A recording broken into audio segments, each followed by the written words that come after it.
Sit up straight, eyes on me. I'm Petty Officer Sperry. I will be your lead RDC. Petty Officer 10 will be your second RDC.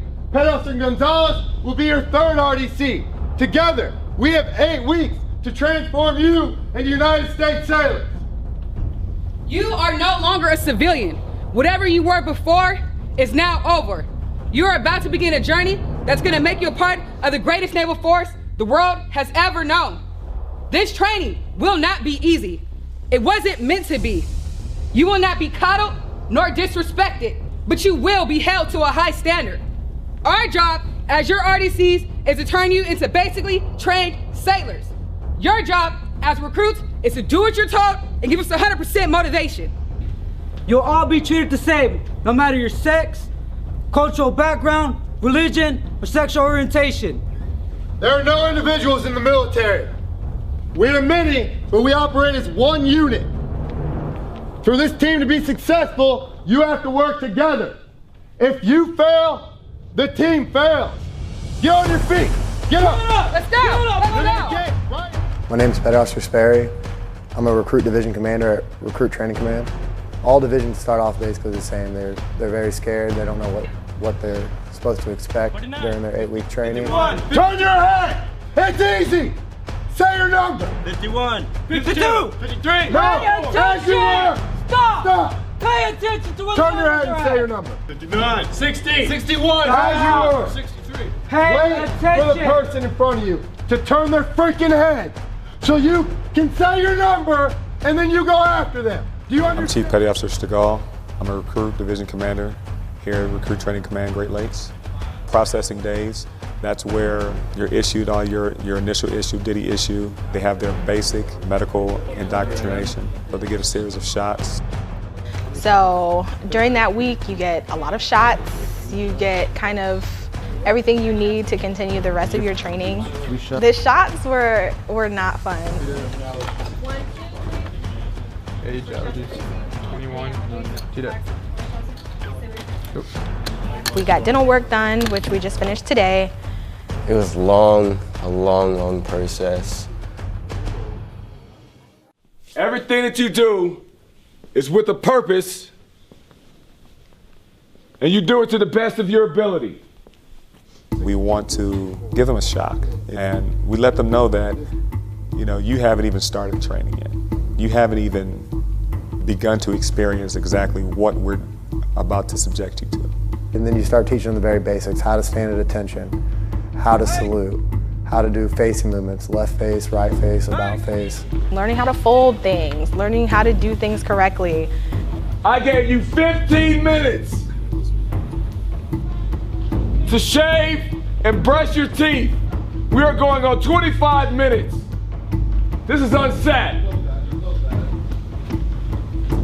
Let's go! The first few days of boot camp, that's when recruits don't really know what to expect. So when you start yelling at them. You understand? Yes, Petty Officer. You're here to get better, not to stand freaking lazy. You understand? Yes, Petty Officer. Then don't stand like that. I shouldn't be repeating myself when I already trained. Some people really have a negative effect to that, and they don't like being talked to like that. And then some of them understand the process and understand that that's us being on them 100% all the time is what's going to make them a better sailor in the end. I don't, everything they do, I don't take it personal because I realize they are training me to be a sailor. It's a lot of tough love. And it's like, I know that they want us to succeed again. I know that they want us to do well. They've all been through this themselves. They have gone through a lot of training themselves to be RDCs. So trying to just remember that and give them that equal amount of respect really helps me get through it. They've been good. Like they only really, again, if you're doing the right thing, they're not going to be yelling at you. 55, 56, 57, 58, 59. Then why are you here? 62. You're 230. Get across the freaking hall. 68. We have to yell at them a lot and get them to understand that we need them not just to react to what we're saying, but to react fast. We're going to make it uncomfortable for them. We're going to make it so that they are able to, one, have confidence in themselves and their abilities, but also be able to deal with the stress. And so that's why we create a stressful environment. That's why we keep the temp up. What did your RDCs tell you about failure? If you fail, who fails? The whole team. Your initial PFA is tomorrow. You need to understand that if you fail, you will get set back.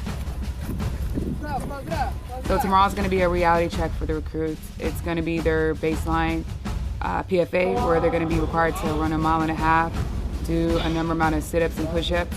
Some won't make it, so someone's going to go home. I wanted to pass out and just die. Like, give me a gallon of water, let me drink it. So we were all really stressed about who was going to pass and who wasn't going to pass. Let's go, Jones. Let's go. Get up there. Come on. Don't think about it. Let's go. Come on. 5 more. 5 more. Give me 5 more.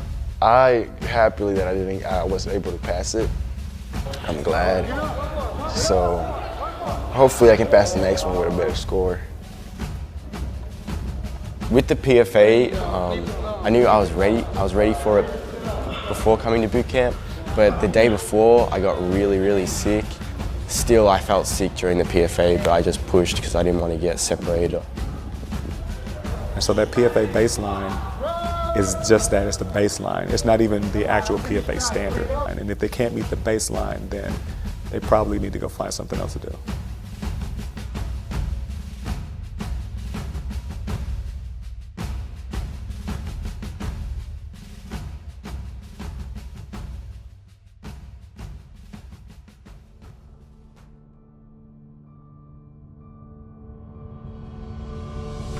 I don't give a crap if you're tired, if you think the sea bag's too heavy.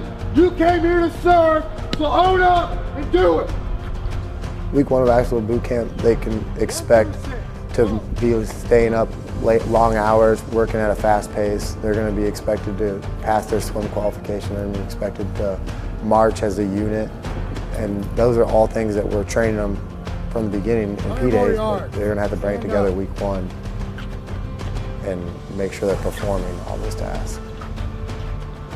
So in P-Days, we are loud and we are aggressive with them, but we are instructors at first. We're teaching them everything, and we take our time, because come week 1, then we don't have time to train every little thing over and over again. They need to learn it. So when we're telling them at first they need to pick stuff up and this is how it has to be done, come week 1, we expect that to happen. So when they start failing during week 1, then they're actually held accountable for their actions. Anything that you were before you came here, you wave goodbye to that. That's gone. Because as long as people in this world want to take your life because of where you live, because of where you breathe, you must be ready.